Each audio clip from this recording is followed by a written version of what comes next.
Hello my wonderful, beautiful friends, guys. Welcome back to r/EntitledPeople, where people truly believe they can do what they want, when they want, because they're special. And in today's episode, Karens are harassing retail workers, guys. We've got psycho Karens throwing tantrums, letting their 7-year-olds destroy stores. Karen lawyers are threatening to sue people. It's wild. I hope you enjoy the stories today. Don't shake your heads too hard. And as always, you can send or link your post to this email right here. Let's dive in. A long time ago, when I was attending university, I worked part-time at a baby boutique that sold really fancy baby items. It's a small store owned by a local family. The return policy was as such. Refunds are credited onto a gift card or exchange only. Now, I know it's not the most accommodating return/exchange policy in the world, but I didn't make the rules. Refunds were only issued by the owner at her own discretion. That said, now to the story. One day, a lady comes in and she has tears pouring down her face. The woman's carrying 2 baptism/christening outfits that she purchased a few days ago. The woman tells me that she has to return these outfits because her babies, twins that she bought them for, had just died in the hospital and she needs a refund. Now, hearing her say that, my heart just about leaps into my throat, and tears start coming down my face as I feel so horrible for this mother. I ask this woman for the receipt, and she says, I don't have it, but you know they're from here because you guys are the only ones that carry this brand in town. So I'm like, yes, you're absolutely right. I'm so sorry for your loss. Let me process this.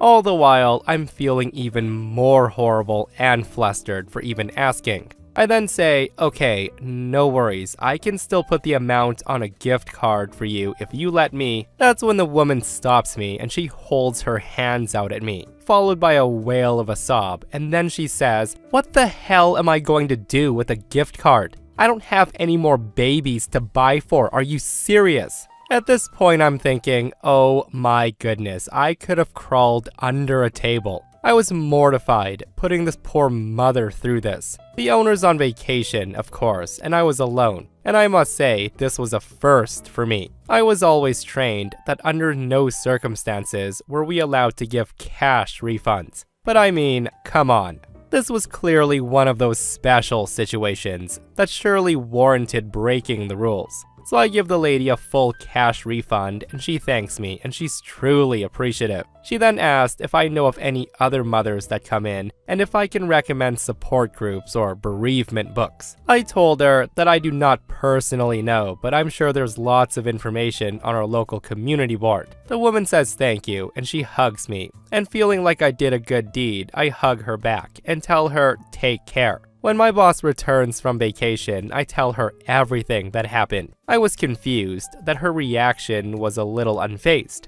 My boss then walks to the computer and she does a little inventory check. And she finds out that these items were not actually purchased. Like, they were showing that they were still in our store. In other words, this lady stole them and she got a cash refund. My boss was able to confirm via security camera that this was true. In the end, there were no dead babies, just a stupid sob story, and I feel like an idiot. Oh my goodness, like my first thought was that she bought them, used them for the ceremony, and lied to get a full refund. But guys, this is 100 times worse, isn't it? Like, some people will literally say or do whatever it takes to get what they want, and it's absolutely sickening that she's using a fake story that's that extreme to steal from stores. And seriously, this is one of the instances where I hope karma comes around and that woman gets exactly what she deserves for stooping that low. And I guess it's a common thing because this person comments, I had a similar situation with a woman claiming that her husband died and wanting to return gifts he bought her. It was always last season clothes past their return dates. She did this multiple times with multiple associates. I caught her on the 4th or 5th return. I asked her if she was a polygamist or a black widow. The woman ran out of the store and we never saw her again. So I work in a store which sells bath bombs along with a lot of other things. We often demonstrate the bath bombs in our sinks, especially for kids, and they always love it. The rule is it's one bath bomb demo per customer/group of customers. We only have 2 sinks, and on this particular day, we had just done a demonstration in one of them. There were a bunch of kids crowding around and watching it fizz and change colors. It was light and dark pink. That's when a little boy of about 7 years old and his mom enter the store. Immediately, this kid rushes over to look at the bath bomb, and he announces very loudly that he hates pink and that the bath bomb is bad. I of course try to be nice, and I pull out the little basket with the wasted off bath bombs. The basket's full of chipped or damaged ones that we can't sell anyways.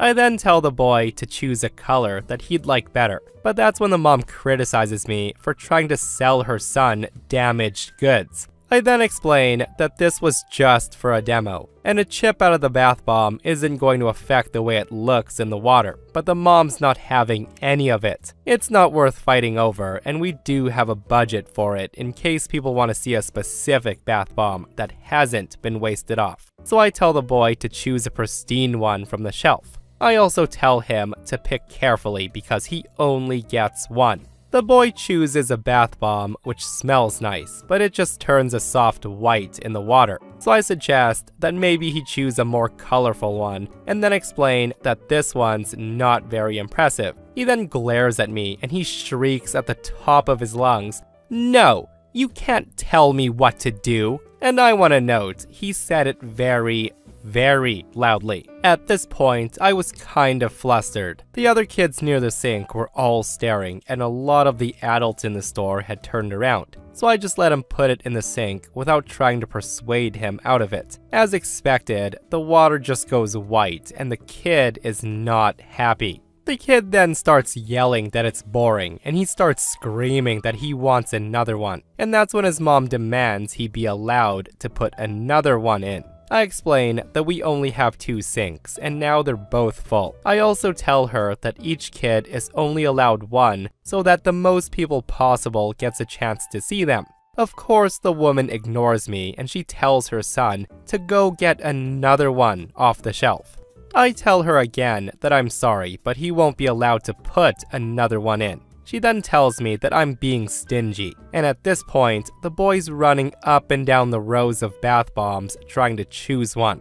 That's when one of my supervisors comes over and repeats exactly what I've told her. And the mom says it's my fault for not telling her son that the white one sucks, despite me telling him exactly that a minute earlier. The kid then comes running back with the blue bath bomb, and my supervisor tells him sternly that he can't put it in the sink. The now clearly demonic mother then accuses my supervisor of taking a tone with her son, and she demands to see the manager. Normally, we have pretty reasonable people in the store, and a request like this is very rare. So my supervisor just awkwardly walks away to get the manager from the office. Hearing her say that, I instantly tell him that he's not allowed. But the kid just throws the bath bomb into the already used sink before I can stop him. Now, bath bombs are meant to be placed in the bath gently, so when the kid hurls it, the water goes absolutely everywhere, including all over the other kids standing at the sink next to it.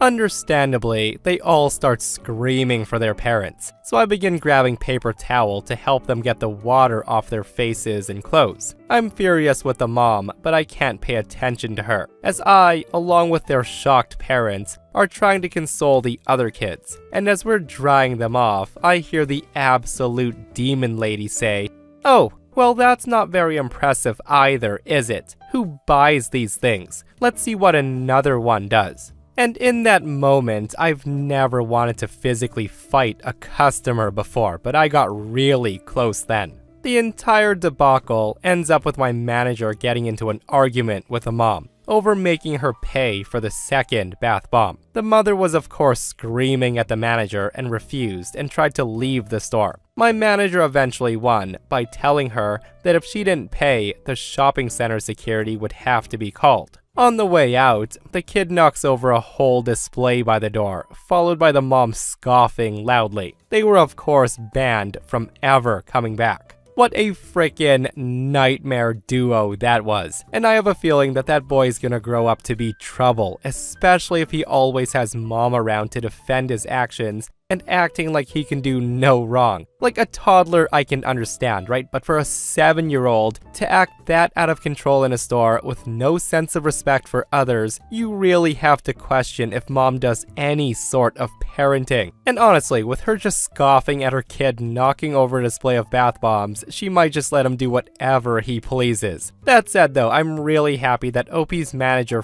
forced Karen to pay for that bath bomb her kid wasted, because I feel like those parents need to be reminded that they can't just walk over everyone. And guys, if you think that story was outrageous, listen to this next one, where a rich, snobby Karen learns a lesson. I worked at a small marina on a lake during the summer, from when I was 17 all the way until I graduated and moved away. For the most part, it was the summer job that every high school/college student dreams of. My boss was super laid back, and most of my customers were super rich, nice retirees that tipped well. And if there were no customers, I could read, mess around on my phone, swim in the lake, etc. To this day, it's the most enjoyable job I've ever had. For the most part, my customers were in a good mood when they came to get gas for their boats. I can count the number of irate/bad customers I've had over the course of 6 years on both of my hands. That said, this customer is the only one I've ever had that tried to get away without paying for gas, and it doesn't end well for him. So I was manning the marina by myself that day, and it was still the off-season, and we were only open on weekends. Most people were just starting to take their boats out of storage, and business was super slow. It was near closing time, and I had a whopping total of 3 customers come by over the course of the whole day. I did not make a lot in tips. I didn't really mind though, as I had brought my phone and I was playing on that. I was just about to head inside to start closing for the day when I see a boat speeding along the dock. Now, my boss's rule for taking customers at the end of the day was take them at your own discretion, which basically translates to take them if you want to, or turn them away. I don't really care. I had nothing better to do, so I decided to stay open a little late and help this guy out. I got a little excited when I noticed that this guy, who let's call him Mr. Moneybags, had a really fancy new wake boat. The people who own these things are usually filthy rich and they tip well, as wake boats usually have monstrous gas tanks that can hold 30 to 60 gallons of gas. That means their bills are usually very high. So Mr. Moneybag pulls up to the dock and I helped moor his boat. I then start filling it up. I make myself comfy while I do this, as Mr. Moneybag says his boat takes 50 gallons and it was almost empty, so it would take a while to fill it. Now this was back in 2013 when gas was still super pricey, and we only sold ethanol-free gas, so the price was just over $4 a gallon. Mr. Moneybags complains to me about the price, and I just shrug, saying I'm not the one who decides what the prices are. The guy grows more and more agitated as the bill keeps climbing. That's when I ask him if he's sure that he wants me to fill it up all the way. He just gives me a clipped "yeah," and then continues to stare at the numbers ticking up on the pump.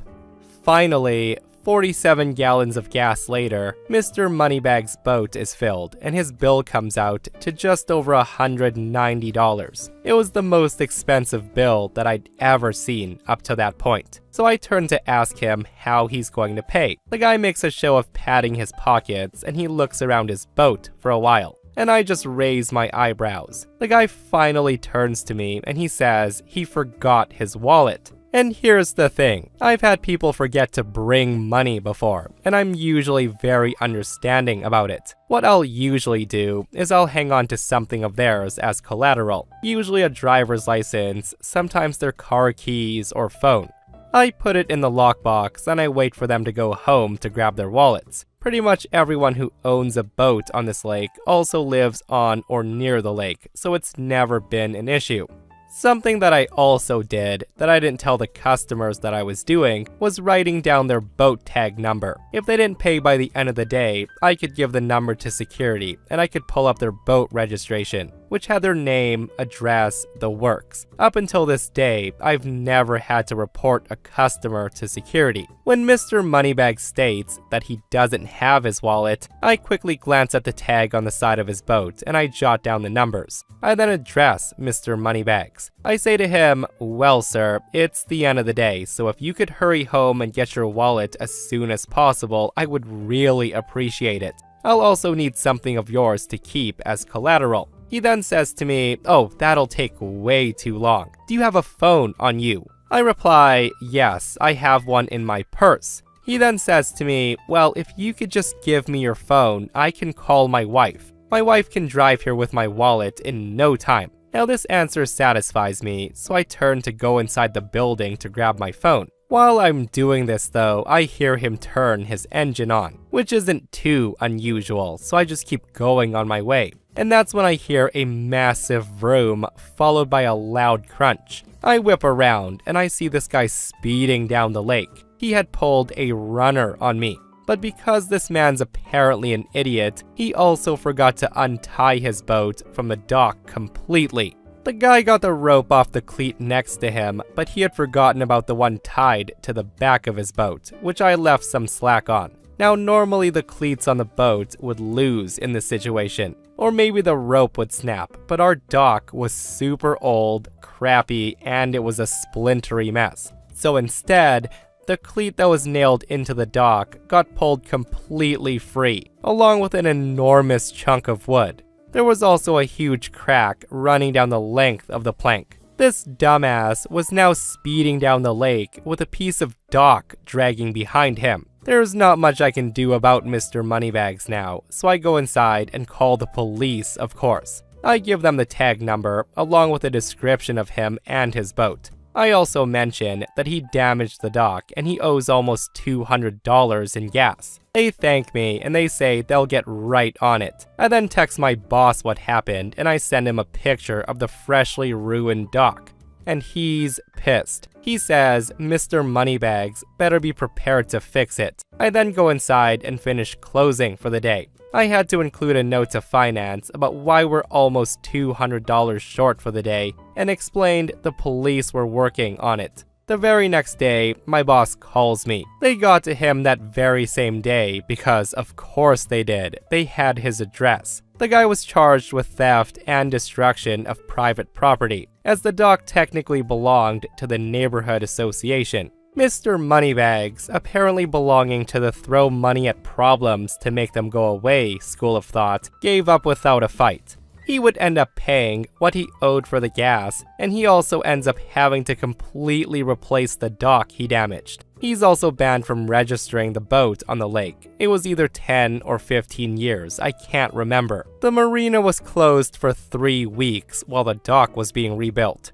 I returned to work after that to admire our brand spanking new dock. The new dock's planks were composite instead of wood, and we got brand new pilings too. No more splinters. The new dock cost the guy a little over $8,000. And to this day, I don't understand why a guy with so much money to throw around got so agitated about paying $200 for gas for a boat that must have cost him well over $60,000. You know what? Maybe Mr. Moneybags is so rich that the only thrills he gets in life are committing crimes at this point. I would not be surprised, guys.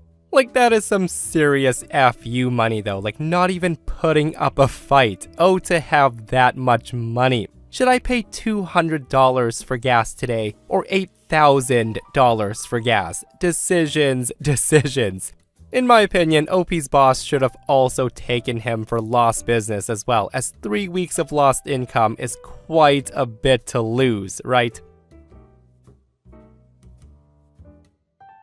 So I've sank the last 3 years of my life into the rental car business, literally doing everything from a management point of view, without all the fun benefits, which also includes dealing with the crazies who expect us to know every little detail about their life. So at this airport, the rental counters are located directly across the baggage carousel. So people get their bags, get their car, and they can be on their merry way. Our counter has 2 lines, one for normal customers and one for club members. Some customers are more priority than others, with different tiers within said priority. Then we have the top of the chain, holier-than-thou exclusive corporate customers. Typically, they require at least an 8-hour lead time to ensure we can provide not only the right car for them, but also have upgrade options available to suit their needs. It's 10 p.m. and the last flight for the night has just released. Several customers are in line and I'm processing them as fast as I can. It's late, everybody's tired, so instead of the usual in-depth process to try to make a sale, I'm going bare bones. Coverage? No. Bigger car? No. Cool. Here's your Toyota. Have a good trip. All of a sudden, out of the corner of my eye, this guy in a suit pushes his way to the front of the line. The guy in the suit says, "I'm here for my car. Why isn't there anybody here to greet me?" I say to him, "I'm sorry, sir. As you can see, I'm in the middle of a rental. Do you have a reservation?"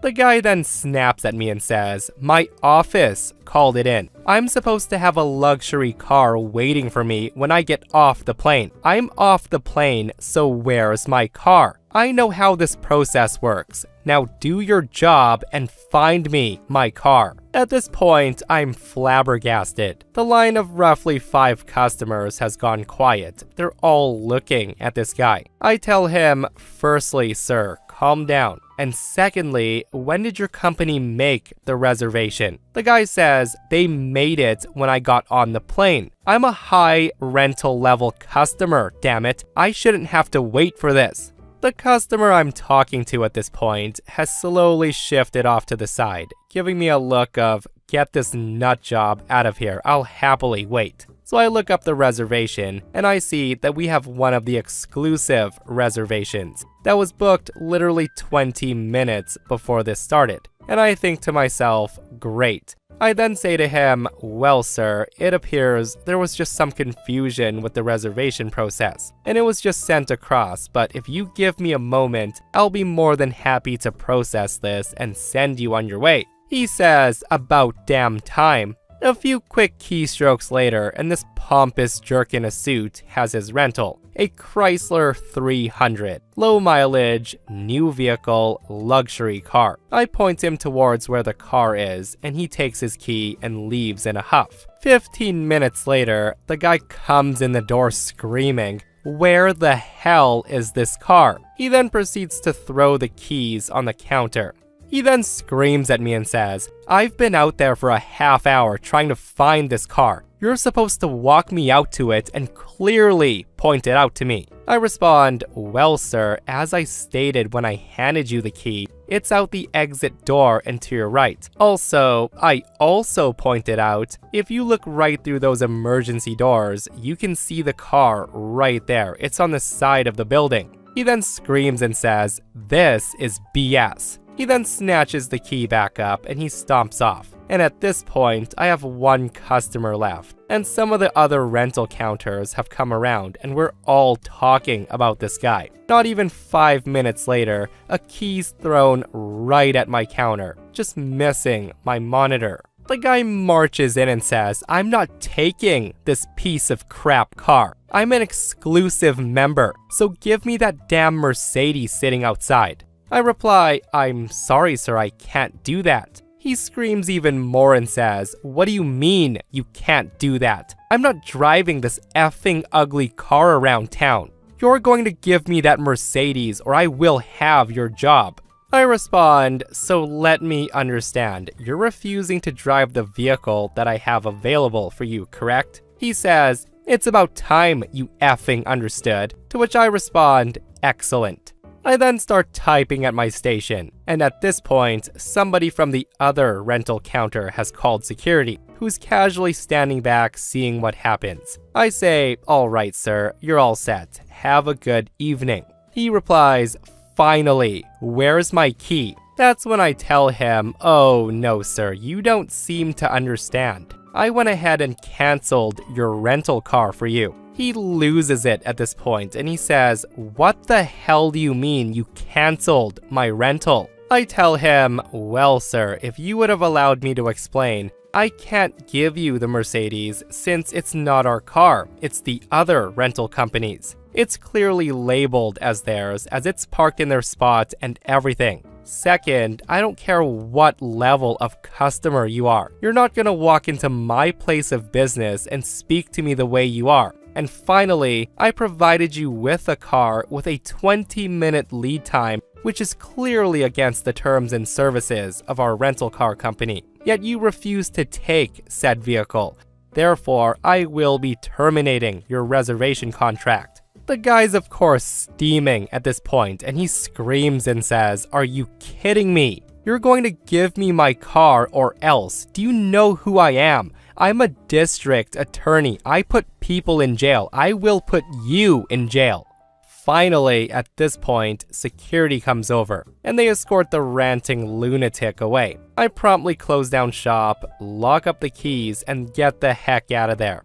So the moral of the story is when a district attorney wants something, do everything imaginable to give it to him, or he will put you in jail for something. Some people, I tell you, and honestly, it always baffles me when people use the "do you know who I am" line to try to get what they want. Like, sir, if you're not my boss, I really don't give a crap who you are or what your title is. I just hope word got back to his company that he was acting like that, because a lawyer throwing a tantrum, trying to use his position of power to harass and intimidate others, is no way to represent a law firm, in my opinion.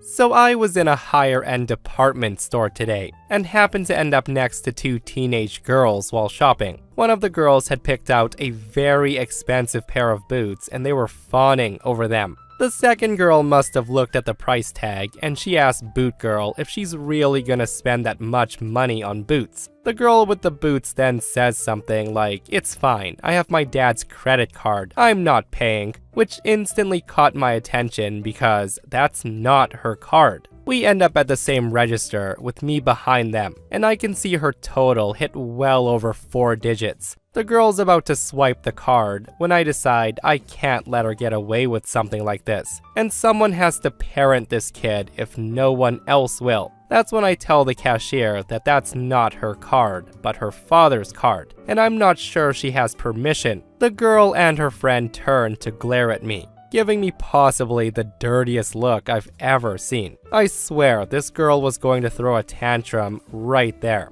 She then tells the cashier that her father gave her the card to shop. Now that I've pointed out it wasn't hers, the cashier tells her that she can't use that card. The girl tries to show ID to prove they have the same last name, and I tell her it's still fraud. The girl argues and she says it's not fraud because she has permission, and she tells me to mind my own business. The girl is pissed now and people are glaring at me. She uses her own card to pay and she leaves crying. The cashier at this point looks mad at me, and I tell my husband when I get home, only for him to agree that I was in the wrong. So am I the a-hole in this situation? You know what, even if OP was right and that girl took the card without dad's permission, I don't think it's any of OP's business, and there's seriously no way to know for sure. Like, what if she was telling the truth and her dad had given her his credit card? At the end of the day though, I think OP should have minded her own business. Like, if it was someone using their spouse's card, would OP have done the same